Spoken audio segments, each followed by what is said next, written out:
There he is. There's the man. Quincy Jones. And this is his box. I'm looking at Quincy Jones's box.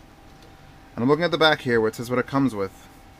And it says it comes with a 3 meter and a 6 meter cable, or 10 foot, 12 foot. Wow. They're full of shit. Because this is a 10 foot right here.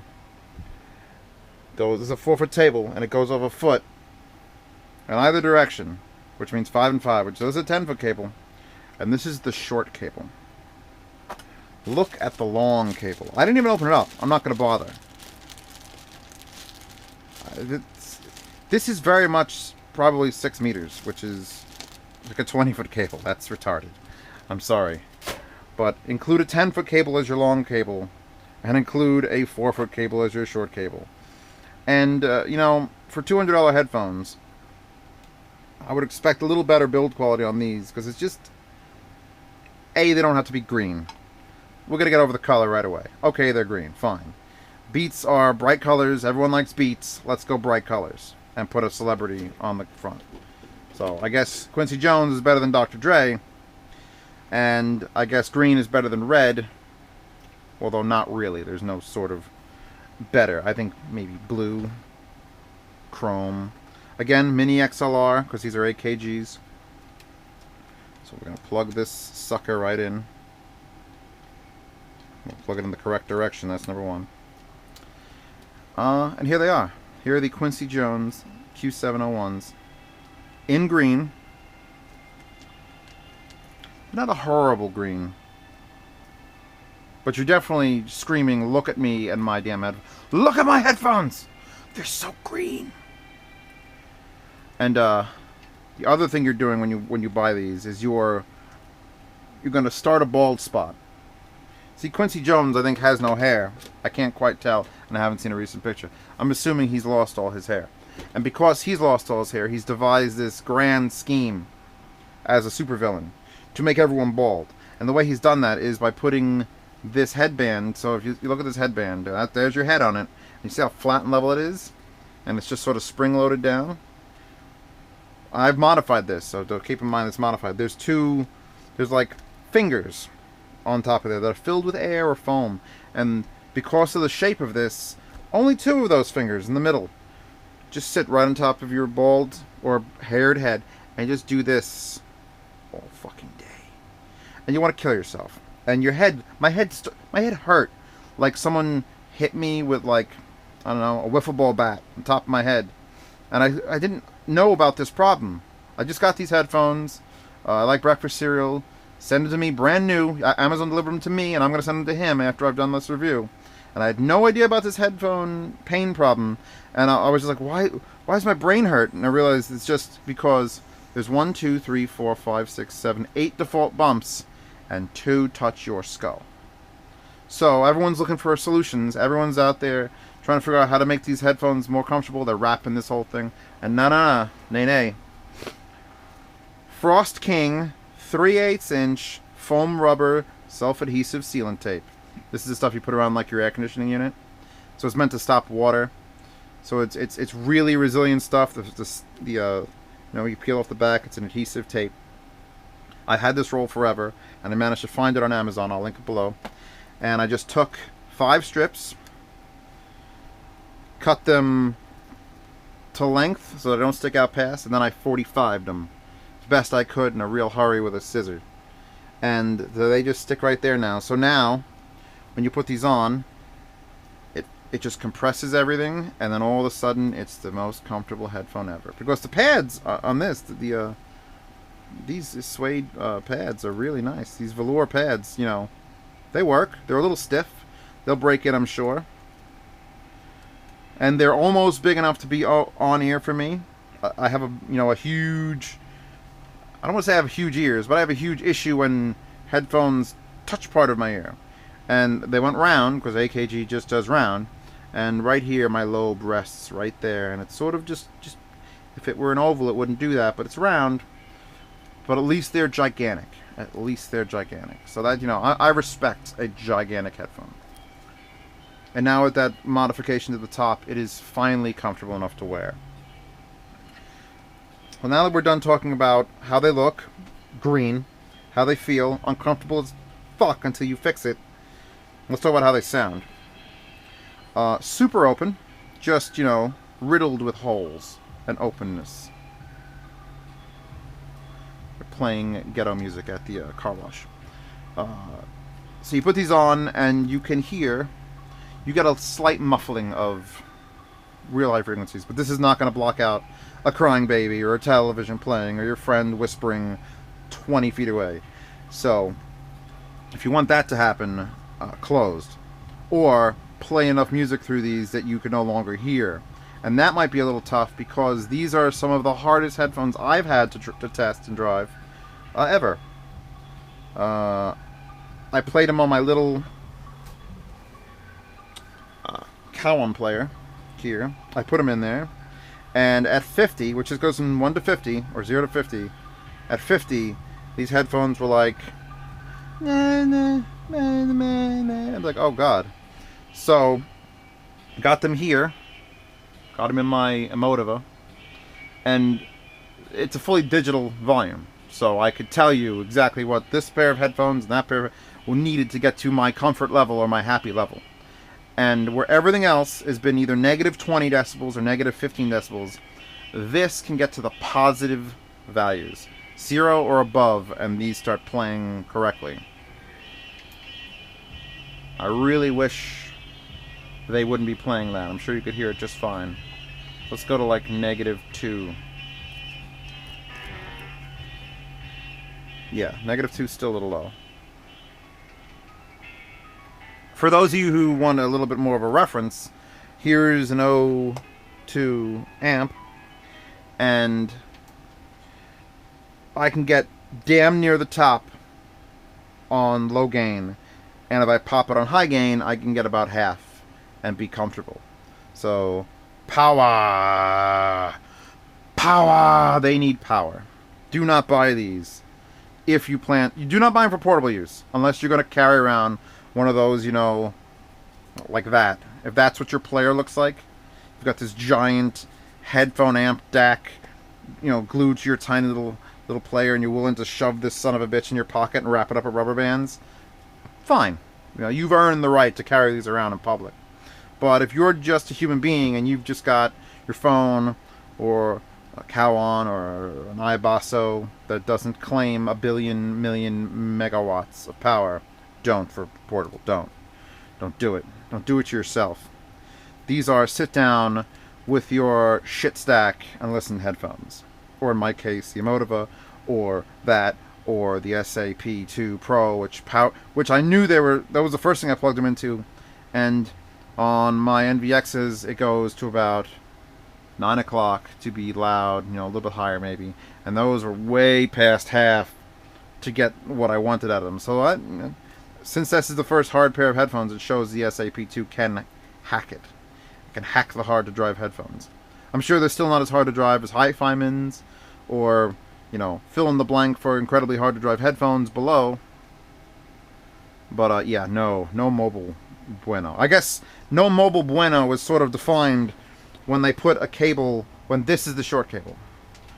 When that's the shortest cable it comes with. Sort of told you to fuck off trying to take this on the bus with you. So, yeah. How do they sound? Did I even get to that? Did I even get to how they sound? Or am I just bitching about how they feel and how they look? How they sound. Very open. They actually have a very neutral low end.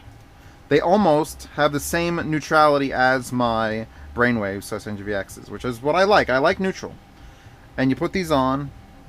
Unmute them. And, you know, the bass doesn't hit you in the face. The bass doesn't...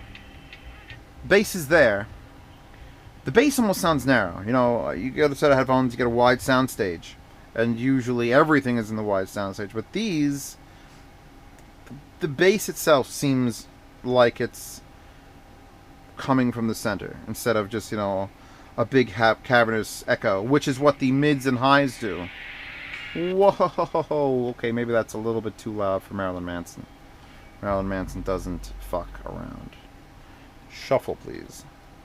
And I'm not going to put this on the recorder in this video. I want you to be able to watch this video on mobile And then if you want to watch the test of it, no. Oh, I forgot almost one thing. I apologize to you, Space Sloth. I apologize. I apologize. Anyone who's seen Deadwood knows what that means. So Space Sloth can stay right there now. Yeah. I had a problem with the highs on these when I first put them on. First thing I hear on any new pair of headphones is I have my Ventrilo on 24 hours a day. And my friend was on there, and he just moved, to a new place, and his mic was different, and he made S sounds. And the S sounds made me almost fling the headphones off my head because of how bad they were coming through in this. So I put back my XRM, the 100s, yeah, NVXs, and I told him, make an S sound again, and he did, and I could hear it wanted to be painful, but it wasn't. Put these back on, and made S sound again, and oh my god, pain. So I took that as, these need to be broken in. These need a little bit of burn-in. Now, people are going to download the video and tell me I'm a stupid ass, but, I had them on for half an hour, 45 minutes, and I was just playing with highs and notes and things that usually don't annoy me, but they were definitely fucking annoying. So, since I couldn't find my Sansa clip, which I eventually did find, but I charged it up full, I put it to 50, I put pink noise on it, I shoved it in my armoire, and 22 hours later this died. I took it out. Okay, make S sounds. Didn't bother me. Went through all the same music, didn't bother me. So now, you want to tell me I'm crazy and that my ears got used to it playing in the armoire, then go ahead. But there was a definite, just a little bit, it was a problem. If it didn't sound right, and you don't want to, just sit them on your ears and get used to the sound. Okay. No, there's fire ants in my toilet. Just sit in the toilet. You'll get used to the fire ants. No. Get up, spray the toilet with Raid, come back in 50 hours and see if the toilet still bothers your ass. Right? That's what burning in headphones is. You give it a quick shot. No, I don't like something sounds wrong. Take them off, burn in, try it again. If you just wear them and you didn't like them at first and you start to get used to it, I don't want to get used to something that doesn't sound right. I want to know for a fact, 100%, that when I put these headphones on, they are what they're going to sound like for the next 10 years. Or at least 5 years. So, if they take 50 hours to change a little bit, then you're just going to be all confused. I just want, boom, one shot. Here's what they sound like today, 50 hours from now. Here's what they sound like tomorrow. Okay, I could accept these. Or I still don't like them, return them. That's how you do headphone burn-in checking. I put on my brainwaves. They didn't need to be burned in. Put them on. I loved them from the start. They're done. Put on the M50s. Bit my fist because, oh God, burned them in and they sounded a little bit better. But, I gave them like 90 hours. You can't burn a headphone in so much so that you like it. I just didn't like the M50s. So, these got their 20 hours of burning, and these sounded better. They lost that real, painful sound.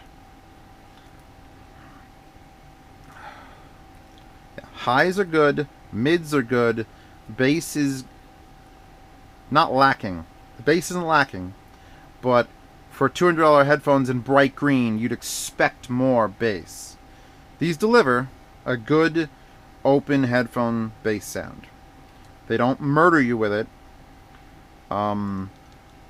There is a bit, I'm trying to think where I'd want to say it is. There's a bit of a lull, probably in the very, very highs. Very, very high end. Above 5K. It probably dips. I could look up a chart and tell you what people have measured, but I'm telling you what I hear. Because even though that sibilance was there, that sibilance was at 5K, and everything above it is sort of down, like bells and stuff. Playing bells now aren't as sharp as on a closed headphone. No biggie. Are they worth $200? If you want giant open headphones that after you modify them with Frost King brand 3/8 square foam are comfortable, then yes, they're worth it. They certainly stand out in a pile, and I love piles.